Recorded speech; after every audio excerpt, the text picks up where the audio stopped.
I just came back from watching Sinners. Oh my God, I have so many thoughts. I need to organize them. We're going to talk about the women. I'm going to try and fit all of these thoughts in a 10-minute video. We'll see if I do that. First of all, I don't remember anybody's names. This lady, stunning.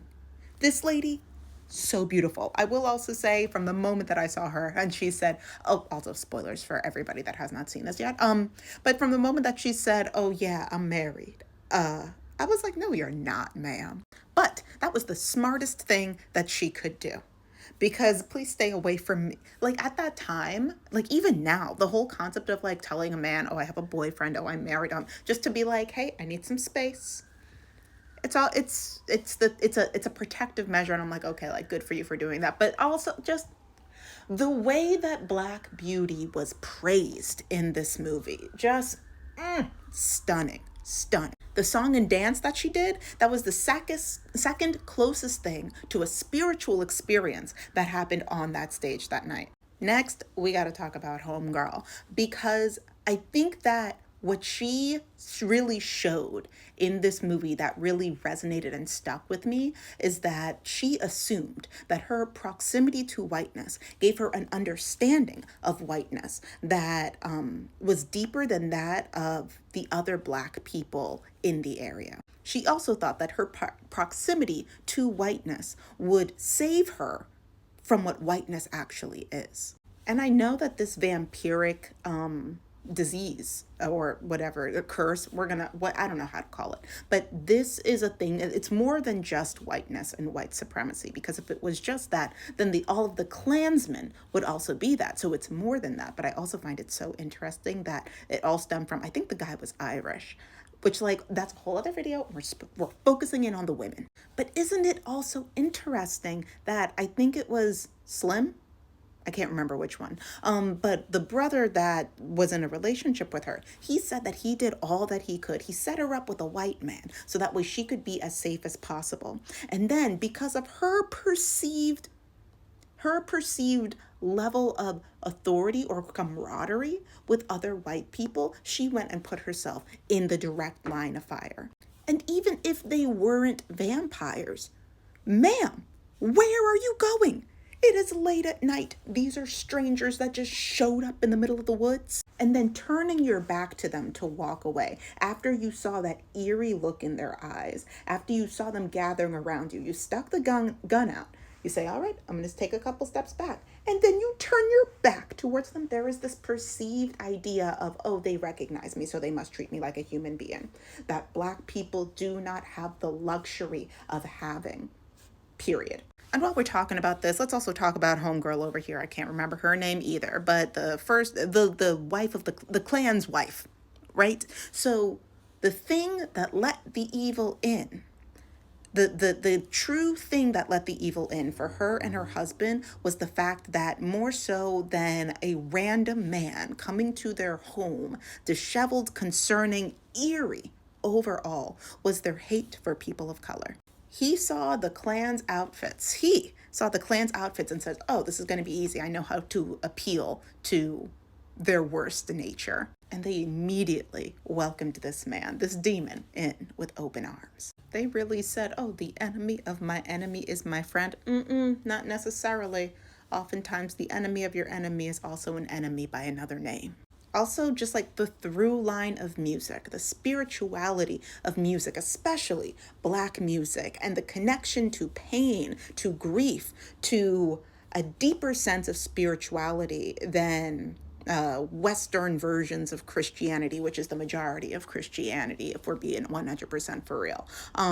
Like the way that it spiritually ties us to something that can actually, that can connect us through time.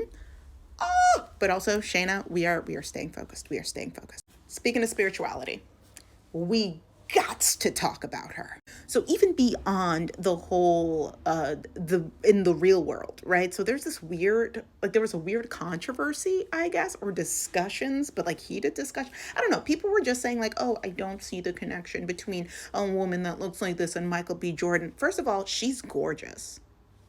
period, point blank. Second of all, thickums. Well, actually, that still goes under the first thing, which is just she's gorgeous. But like the undeniable chemistry that they had a grown relationship. And also, she was the spiritual head of everybody's household. The only reason that some of them survived to the end, the only reason that any of them survived at any given point was because she was connected to the only, mind you, everybody goes to church. Everybody.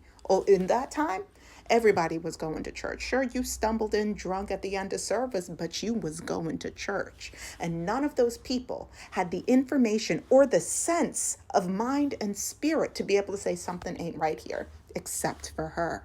She had the knowledge to keep everybody safe. She also had, like, and this whole concept of the demonization of the demonization of indigenous practices, especially those that come from African nations, is something that the Black community globally is still healing from because of the absolute trauma that is the manifest destiny, Christianity, right? Especially when it comes to Black people in the West. But her mojo necklace is what saved her man for as long as it did. The crosses didn't do nothing. There were no crosses. Stakes through the, like wooden stakes through the heart, the silver, the garlic, and her mojo bag. And then at the very end, when I can't remember which one of the brothers is, but he saw her on the other side nursing their son. So I'm half Haitian, for those of you who don't know. And while I am still learning a lot about the depths of that side of my life, of my history, there are some things that I know. And one of those things is that, like, a lot of people think, oh, you wear white, and it's like the thing that the bride wears, and it's white and purity and da-da-da-da. First of all, in Haitian culture in general, like, Blackness is celebrated.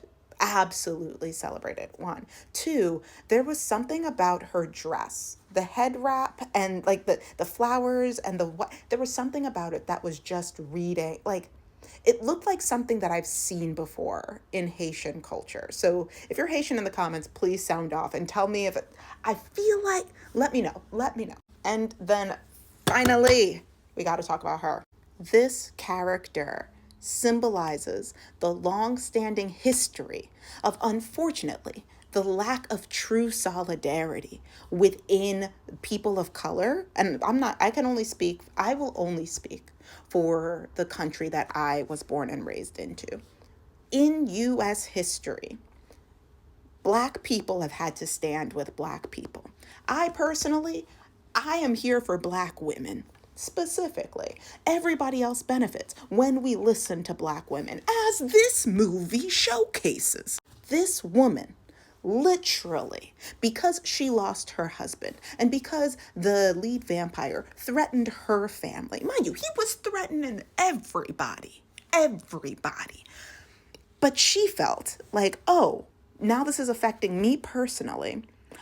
I'm scared. I'm sad. Mind you, everybody else is also scared and sad. Because I think that we are not doing enough.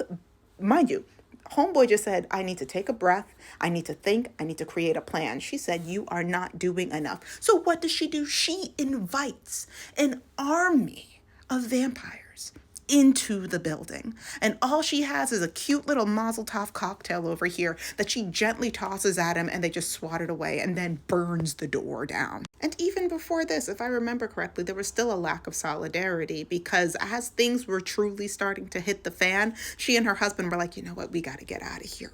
This is uncomfy. Instead of like working together to keep everybody safe and figure things out, they're like, you know what? Yeah, sure, we were here, we were celebrating. Our ancestors came to the party too, but I don't like this. You guys figure it out. Bye. Also, and I'm just putting it out there, I don't think that their daughter likes Black people in this movie. The moral of this movie, music is a spiritual experience, and not everybody has the power to make it a spiritual experience, but some do. And two, listen to Black women. If you have any other thoughts, please type them in the comment section. Don't forget to like, share, and subscribe. All right, stay safe out there.